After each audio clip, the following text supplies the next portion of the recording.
So Trevisai is a trilogy. Can you tease a little bit? Can you give us the vibe of each drop, Mom? ខ្ញុំគិតថាបានដោយសារតែវាជាអ្វីដែលខ្ញុំនឹងនិយាយឆាប់ៗដែរហើយខ្ញុំអាចប្រាប់ទាំងអស់គ្នាបាននៅក្នុងចំណុចមួយដែលត្រីវិស័យមាន3 drop ដែល drop ទី1កំឡុងពេលដែលខ្ញុំស្វែងរកខ្លួនឯងស្វែងរកការសប្បាយស្វែងរកក្តីស្រមៃស្វែងរកគោលដៅដែលខ្ញុំត្រូវទៅបន្តទៀតអញ្ចឹងខ្ញុំចង់ឲ្យទាំងអស់គ្នាស្ដាប់ and feel like Rick គិតរឿងសប្បាយ and drop ទី2រត់តែសប្បាយជាងហ្នឹងទៀតដោយសារមាន bot មួយដែលថា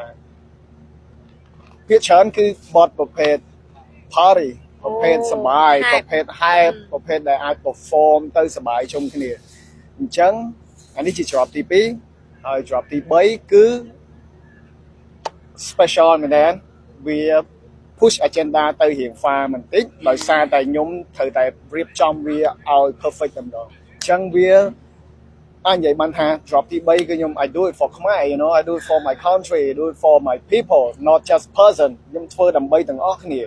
ហើយវាមានន័យសម្រាប់ខ្ញុំមែនតើ drop ទី3គឺខ្ញុំអត់ទាន់ចង់បង្ហើបវាច្រើនទេខ្ញុំចង់បង្ហើប2ហ្នឹងសិនហើយ drop ទី3គឺចង់ប្រាប់ថា I do it for Khmer Oh, so excited. Can't wait, Mom. Thank you. Thank you.